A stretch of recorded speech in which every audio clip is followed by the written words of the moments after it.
Howdy, folks. Charlie with Typewriter Justice here, and I was sitting here working on the type alignment for my NaNoWriMo machine, my little Torpedo 18B, and it occurred to me that probably folks might want to see how that's done.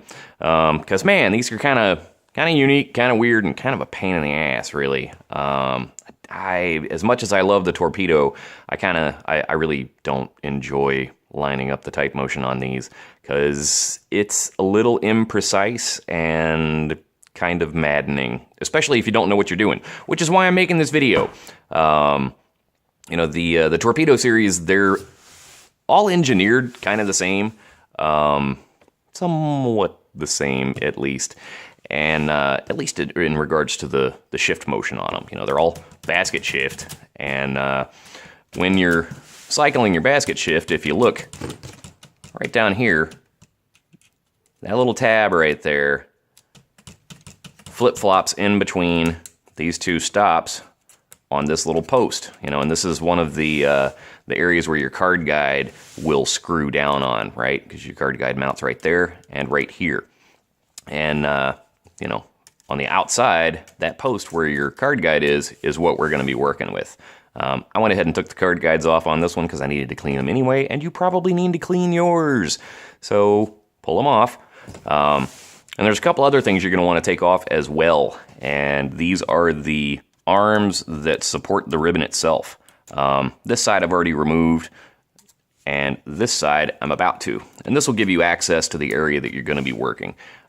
This little piece is what we're about to take off, and it's only got just one little screw on there, so undo it and set it aside. Keep your screw with it.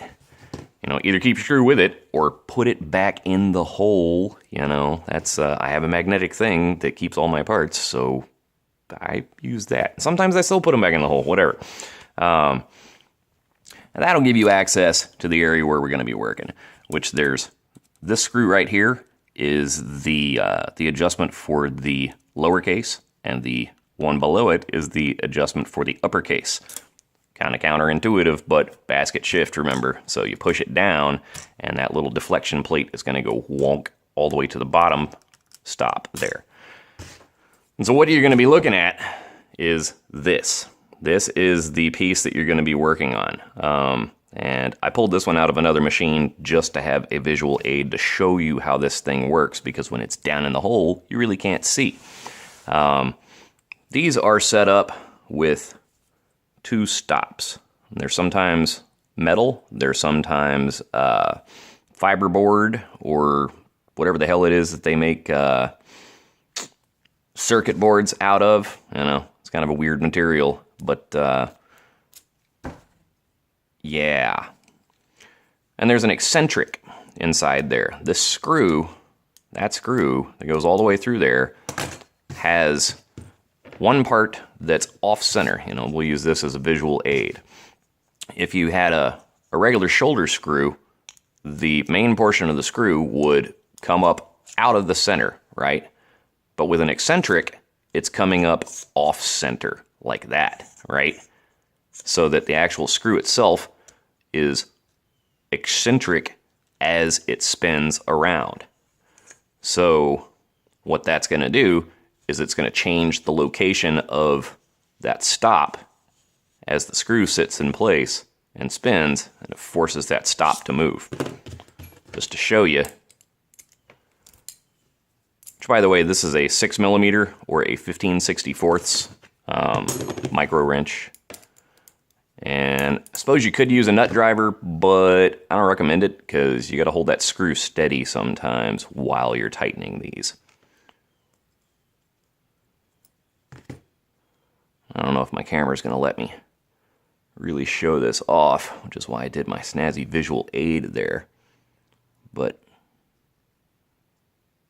see how that's slightly off-center? Because that screw is in that hole perfectly, but it's off to this side. And what that means is that as you rotate this screw, it's only got two real positions. You have all the way to that side and 90 degrees of rotation will give you all the way, or 180 degrees of rotation will give you all the way to the other side. So you don't have to sit there on your machine and spin these things a whole lot. You know, half of a rotation will give you all of the motion that it can afford. That's it. Half of a rotation. So in that respect, the screw in there is only going to have 3 hard orientations. You're going to have all the way up, all the way sideways, and all the way down. And you know, the trick there is I would first get your uppercase where you want it, and you know, get it to where it's printing nicely, consistently throughout the entire letter, and then get your lowercase set to that, because it's a little bit easier to do than the uppercase, and then crank them down and you'll be done. You know, loosen it with your nut driver or your micro wrench, and then feed your screwdriver through, and you can run your screwdriver just kind of barely in between these little type bars here, or linkage arms rather, because if you're trying to go above them or outside of them, you're going to be off axis. So anyway, I'm not going to bore you with the gory details of doing it myself in front of you, because it takes a while and it's not exactly precise, and it can be completely maddening. And again, my advice is get it to where you want it and then crank it down fast, because it's going to want to move. And hopefully at least knowing what you're up against will give you a little better idea. Hope this helps. Later.